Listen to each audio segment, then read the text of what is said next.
একটা ভিডিও দেখাই, তারপর মন্তব্য করি। আপনাকে আমাকে বলতে হবে।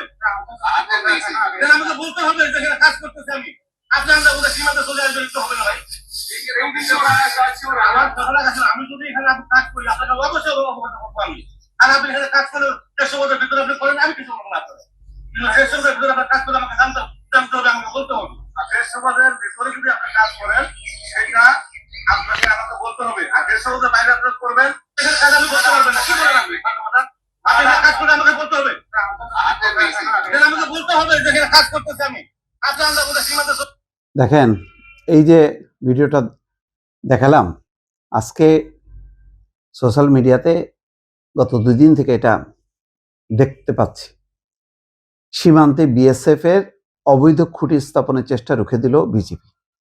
অবৈধ মানে 150 গজের বাইরে ভারতীয় সীমান্তের মধ্যে যদি তারা কাজ করে অনুমতির ব্যাপার নেই, কিন্তু 150 গজের মধ্যে যদি ঢোকে সেটা দুই পক্ষের যে কোনো একটা পক্ষ, বিজিবি অথবা বিএসএফ, তাহলে এটা ফ্ল্যাগ মিটিং হবে, দুই পক্ষের আলোচনা করে এটা সিদ্ধান্ত হবে।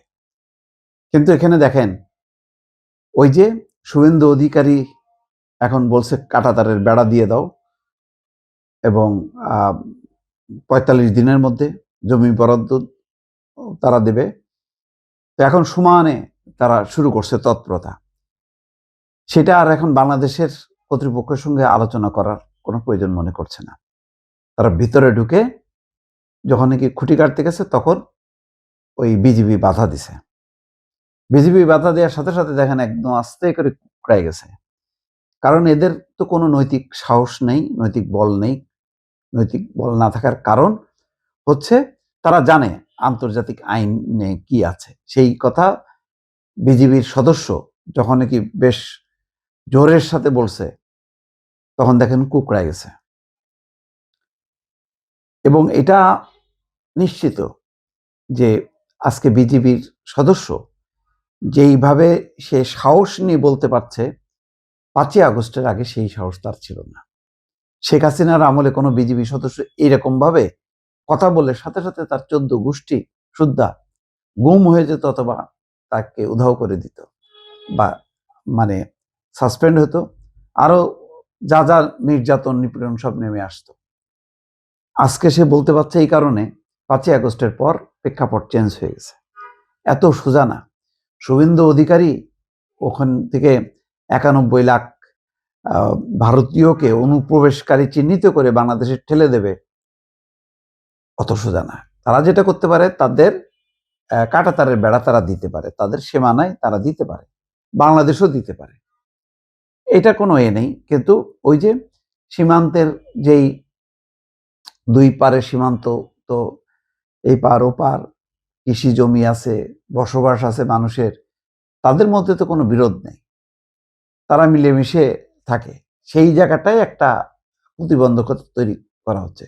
খোলা থাকলে নিরাপত্তার জন্য কোনো কারণে যদি ঝড় বৃষ্টি মহামারী হয়, তাহলে ওই অঞ্চলে মানুষ যাতে এই অঞ্চলে আসতে পারে, এই অঞ্চলে মানুষ যাতে ওই অঞ্চলে যেতে পারে, এই জন্য একটা ফ্রেন্ডলি সম্পর্ক থাকলে এইভাবে কাঁটাতারে বেড়া দিয়ে নিজের সীমানাটাকে কেউ করে না। তো ভারত করছে। ভারত আর মনে করে না যে বাংলাদেশ তার বন্ধু রাষ্ট্র, করুক, ঠিক আছে। কিন্তু তাই বলে আন্তর্জাতিক আইন কানুন উপেক্ষা করে আমি আমার মতন করে মানে খুঁটি গাড়বো, তারপরে আমি কাঁটাতারে বেড়া দেবো, এটা হবে না। আজকে এই প্রতিবাদটা এই কারণে খুবই যৌক্তিক এবং সাহসের সাথে বিজেপি তারা যে প্রতিবাদ করছে এবং রুখে দিচ্ছে এতজন বিজেপি সদস্য এবং তার সাথে সিভিল পোশাক পরা হয়তো অন্যান্য ভারতীয় কর্মকর্তা, এটাও কিন্তু কম না। 5ই আগস্টের আগে এটা কল্পনা করা যেত না। এখন ওই সীমান্তে যত বিজেপি সদস্য আছে প্রত্যেকেই কিন্তু এই দায়িত্বটা পালন করবে, কারণ তারা এখন দেশপ্রেমিক রাজনৈতিক সরকার। তাদেরকে সীমান্ত রক্ষার ব্যাপারে এবং সীমান্তের যে আইন কানুন সেগুলি রক্ষা করার ব্যাপারে তাদেরকে বলছে যে আগায় যাও, আমরা পিছনে আছি। সেই বলে তারা এখন বলিয়ান। সুতরাং ভারত যা খুশি তাই করবে সীমান্তে, এইটা হবে না। যদি করতে যায় সীমান্তে অশান্তি হবে। ভারত কত অশান্তি কত দিকে ফেস করবে। তারপরে বলি, ভারত যেভাবে শুভেন্দু অধিকারী উস্কানি দেয়, এটা বাস্তবে পরিণত করা খুবই কঠিন, খুবই কঠিন।